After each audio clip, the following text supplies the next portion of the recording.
साल था 1937। राजस्थान के बीकानेर में एक 17 साल का लड़का अपनी भुंजिया सेव की छोटी सी दुकान खोलता है। इस दुकान का नाम रखा जाता है हल्दीराम भुजिया वाला। अब मार्केट की सिर्फ उस एक गली में ही तकरीबन 1 दर्जन भुजिया वाले थे जो 2 पैसे प्रति किलो के भाव से भुजिया बेचते थे। लेकिन उस लड़के ने अपने भुजिया की कीमत रखी 5 पैसे प्रति किलोग्राम, यानी 2.5 गुना ज्यादा। इसलिए शुरुआत में उसकी दुकान पर ग्राहक के नाम पर सिर्फ मक्खियां भिनभिनाती थीं। मगर फिर उस लड़के ने कुछ ऐसा किया कि उसकी दुकान अचानक से चल पड़ी और 87 साल बाद आज हल्दीराम 85,000 करोड़ का बिजनेस एम्पायर बना चुका है। लेकिन इस सफर में कई उतार चढ़ाव आए।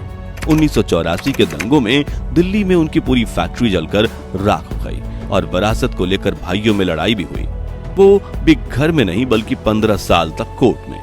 लेकिन इतने मुश्किल दौर के बावजूद हल्दीराम कैसे बना भारत का नंबर 1 स्नैक्स ब्रांड। चलिए देखते हैं हल्दीराम की सफलता का पूरा सफर एकदम शुरू से।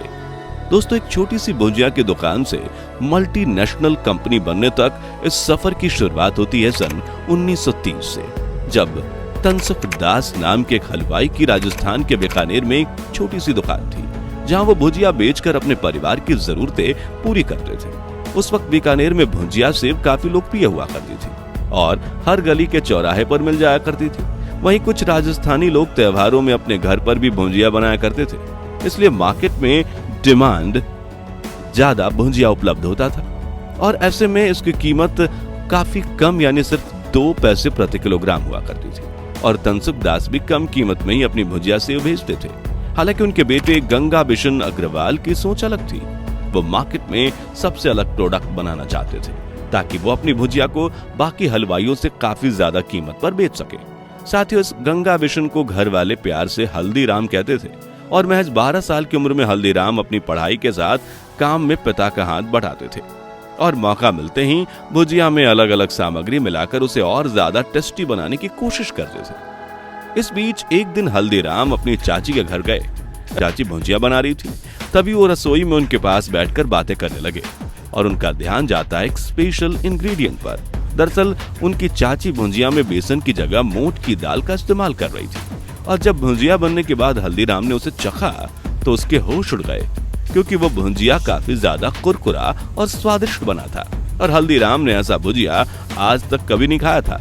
ऐसे में वो अपनी चाची से भुजिया रेसिपी लेता है और अगले दिन अपनी दुकान पहुंच जाता है, जहां उसने चाची की रेसिपी के साथ सामग्री को अलग अलग मात्रा में मिलाकर अपनी भुजिया को बाजार में मिल रहे भुजिया से ज्यादा पतला, कुरकुरा और स्वादिष्ट बना दिया। लेकिन मोठ की दाल का इस्तेमाल करने की वजह से हल्दीराम की भुजिया की कॉस्टिंग बढ़ गई। ऐसे में जहां बीकानेर में 2 पैसा प्रति किलो कीमत पे भुजिया बेचने पर काफी ज्यादा कंपटीशन हुआ करता था, वहीं हल्दीराम ने एक अलग तरीका अपनाया और अपने भुजिया की कीमत 150% बढ़ाकर 5 पैसे प्रति किलो कर दिया ताकि वो इसे प्रीमियम कैटेगरी में रखकर बेच सके।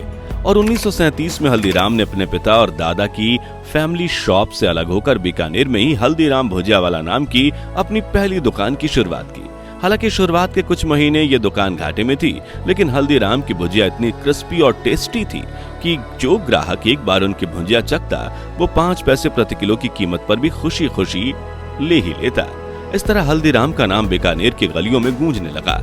लेकिन यहाँ हल्दीराम पार में एक दिक्कत महसूस कर रहे थे। उन्होंने देखा कि जब वो खुद ग्राहकों को अपनी भुजिया चखाते हैं तो उन्हें काफी पसंद आती है, लेकिन जब वही भुजिया बाकी दुकानदारों की तरह अखबार या सादे प्लास्टिक बैग में पैक होती है तो उसकी यूएसपी यानी यूनिक सेलिंग पॉइंट खत्म हो जाती है। ऐसे में 1940 के दौर में जब टाटा ग्रुप जैसी बड़ी कंपनीज ब्रांडिंग के मामले में पिछड़ी हुई थी, तब हल्दीराम ने अपनी भुजिया की धमाकेदार ब्रांडिंग की। उन्होंने बीकानेर के महाराजा डूंगर सिंह के नाम पर अपनी भुजिया का नाम डूंगर सेव रख दिया। उस वक्त राजस्थान में राजा डूंगर सिंह की काफी इज्जत थी और अपने स्मार्ट मार्केटिंग आइडियाज से भुजिया को डूंगर सेव नाम देकर हल्दीराम ने अपने प्रोडक्ट को प्रीमियम क्वालिटी ब्रांड के रूप में स्थापित कर लिया, जिससे उनकी भुजिया सेव अब पूरे राजस्थान में लोकप्रिय होने लगी। आसपास के गांव और शहरों में बीकानेर आए लोग 10 से 20 किलो भुजिया खरीद लेते एक साथ और अपने गांव जाकर रिश्तेदारों को यह कुरकुरी सेव खिलाते। 1950 के दशक आते आते गंगा बिशन जी के बेटे मूलचंद अग्रवाल और रामेश्वर लाल अग्रवाल भी व्यापार को फैलाने में अपने पिता की मदद करने लगे। इस बीच एक ऐसी घटना हुई जो हल्दीराम की सफलता के लिए टर्निंग पॉइंट साबित हुई। दरअसल एक बार गंगा बिशन अपनी पत्नी के साथ कोलकाता शादी अटेंड करने गए। तभी उन्हें आइडिया आया कि क्यों ना हम हल्दीराम को राजस्थान के बाहर भी ले जाएं, क्योंकि भुजिया और नमकीन ऐसी चीजें हैं जो देश भर में कहीं भी बिक सकती हैं। इसलिए 1957 में उन्होंने कोलकाता में हल्दीराम के आउटलेट की शुरुआत की और बंगाली लोगों को हल्दीराम भुजिया खाने का चस्का लग गया, जिससे कुछ ही सालों में हल्दीराम की कलकत्ता वाली ब्रांच भी बेहद लोकप्रिय हो गई। ऐसे ही 2 दशक बीते, हल्दीराम ब्रांड का व्यापार धीरे धीरे काफी बड़ा हो चुका था। तभी बिजनेस में एंट्री हुई गंगा बिशन जी के 8 ग्रैंडसन्स यानी पोते की, जिनमें से शिव किशन अग्रवाल हल्दीराम को महाराष्ट्र के नागपुर ले गए। मोहनलाल और मधुसूदन अग्रवाल ने दिल्ली में हल्दीराम की शुरुआत की और रामेश्वर लाल के बेटों ने बिजनेस को पश्चिम बंगाल में फैलाना शुरू किया। मगर जब परिवार बड़ा हुआ तो अनबन तो होना लाजमी है और हल्दीराम जी की तीसरी पीढ़ी भी उनकी विरासत को लेकर लड़ने लगी। इसी फैमिली डिस्प्यूट यानी पारिवारिक विवाद को सुलझाने के लिए हल्दीराम जी ने अपने बिजनेस को दोनों बेटों में बांट दिया। जहां मूलचंद अग्रवाल की फैमिली को बीकानेर, नागपुर और दिल्ली का बिजनेस मिला, वहीं रामेश्वर लाल की फैमिली को पश्चिम बंगाल का बिजनेस दिया गया। अब आप कहेंगे कि एक बेटे को 3 लोकेशंस और दूसरे को 1, ये तो नाइंसाफी हुई।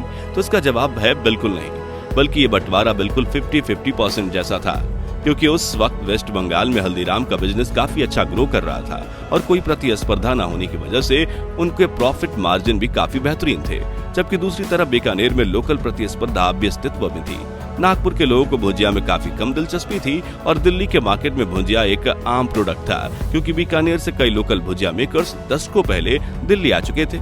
इस तरह से दोनों भाइयों के परिवारों में उनकी क्षमताओं और रुचियों के अनुसार जिम्मेदारी सौंपी गई, जिससे फैमिली बिजनेस को आगे बढ़ने में मदद मिल सके। यहाँ एक और गौर करने वाली बात यह है कि मूलचंद अग्रवाल की फैमिली को अपना बिजनेस को बड़ा बनाने की ज्यादा भूख थी, जबकि रामेश्वर अग्रवाल के बेटे पश्चिम बंगाल में इतनी ज्यादा अपॉर्चुनिटीज होने के बावजूद सिर्फ लोकेशंस के बिजनेस पर ही अटके हुए थे। लेकिन आप जानते ही हैं कि एक परिवार में जब एक भाई बहुत आगे निकल जाता है तो दूसरे भी उसके जलन में कुछ गलत कदम उठा लेते हैं, और ऐसा ही कुछ होने वाला था हल्दीराम जी के परिवार के साथ। अब वो कैसे, जानने के लिए हमें कहानी को और गहराई से समझना होगा। तो हल्दीराम को आसमान की ऊंचाइयों पर लाने की शुरुआत मूलचंद जी के बेटे शिव किशन अग्रवाल ने नागपुर से कर दी थी। उन्होंने देखा कि नागपुर में सिर्फ भुजिया बेचकर तो व्यापार को बड़ा नहीं बनाया जा सकता, क्योंकि नागपुर के ज्यादातर लोग सूखा नमकीन नहीं खाते। इसलिए उनके मिठाई उद्योग में उन्होंने कदम रखा और अपनी पसंदीदा मिठाई काजू कतली को नागपुर में इंट्रोड्यूस कर दिया और शुरुआत में दुकान पर आए सभी कस्टमर्स को काजू कतली फ्री में टेस्ट कराने लगे। हल्दीराम की काजू कतली इतनी टेस्टी थी कि एक पीस खाने के बाद 60 से 70% ग्राहक 500 ग्राम का पैकेट खरीद ही लेते। ऐसे में नागपुर में काजू कतली की सेल्स भुजिया से दोगुनी हो गई। इसके बाद शिव किशन जी ने देरी न करते हुए नागपुर में बीकानेर और वेस्ट बंगाल की दूसरी मिठाइयों को पेश कर दिया। इसी बीच एक दिन शिव किशन जी ने सोचा कि मिठाई का काम शुरू किया है तो क्यों ना साथ में स्ट्रीट फूड भी शुरू किया जाए। इसलिए उन्होंने नागपुर में एक साउथ इंडियन रेस्टोरेंट की शुरुआत की। अब आप कहेंगे कि बीकानेर के व्यापारियों का दक्षिण भारत से क्या कनेक्शन? तो बात कुछ ऐसी है कि उसके कस्टमर्स को अपनी रेस्टोरेंट तक लाने के लिए उन्होंने पहले साउथ इंडियन मेन्यू की शुरुआत की। फिर जैसे जैसे उनका स्वादिष्ट साउथ इंडियन नाश्ता लोकप्रिय होने लगा, वैसे वैसे उन्होंने समोसा, कचौड़ी और छोले भटूरे जैसे अपने ऑथेंटिक स्नैक्स को भी मेन्यू में शामिल कर दिया और नागपुर के लोग हल्दीराम स्नैक्स के दीवाने हो गए। ऐसे कुछ साल बीते और सन 1984 में अपने भाइयों मोहनलाल और मधुसूदन अग्रवाल की मदद से शिव किशन जी ने दिल्ली के चांदनी चौक में एक सिख बेकरी के ऊपर अपने अपार्टमेंट में हल्दीराम के मैन्युफैक्चरिंग यूनिट की शुरुआत की। लेकिन 1984 के दंगों में उनकी प्रोडक्शन लाइन जलकर राख हो गई। तब उन्होंने बड़ा कदम उठाया, दिल्ली में हल्दीराम की फैक्ट्री स्थापित कर दी। इसकी कमान उनके छोटे भाई मोहनलाल अग्रवाल ने संभाली और उन्होंने कुछ ऐसे कदम उठाए जिन्होंने बीकानेर के इस छोटी सी ब्रांड को इंटरनेशनल बना दिया। लेकिन कैसे? तो 90 के दशक में नमकीन की पैकिंग को ज्यादा महत्व नहीं दिया जाता था। उन्हें प्लास्टिक बैग या अखबार में लपेट कर बेच दिया जाता था। लेकिन अखबार में नमकीन का तेल निकल जाता और स्वाद चला जाता, वहीं प्लेन प्लास्टिक में इनकी प्रीमियमनेस चली जाती। तभी मोहनलाल जी को एक एहसास हुआ कि नमकीन खाना लोगों की जरूरत नहीं बल्कि चाहत होती है। इसलिए उन्होंने लोगों की इंपल्स बाइंग को ट्रिगर करने के लिए अपने प्रोडक्ट को हल्दीराम की ब्रांडिंग के साथ प्रीमियम कलरफुल रैपर्स में पैक करना शुरू कर दिया, जिससे हल्दीराम का पैकेट देखकर ही कस्टमर्स को एक प्रीमियम मैजिक फील होता। और वो तुरंत खरीद लेते। साथ ही उन्होंने अपनी नमकीन की शेल्फ लाइफ को सुधारने पर भी काफी ध्यान दिया ताकि लंबे समय तक उन्हें स्नैक्स ताजे रहे। इसके लिए उन्होंने नाइट्रोजन भरे पाउच का इस्तेमाल करना शुरू किया। कई अन्य कदम उठाकर अपने प्रोडक्ट की शेल्फ लाइफ को 6 महीने तक बढ़ा दिया। इसके अलावा उन्होंने नमकीन बनाने की प्रोसेस को स्टैंडर्डाइज कर दिया, यानी उनकी हर फैक्ट्री में एक ही तरह के नमकीन बनाए जाते।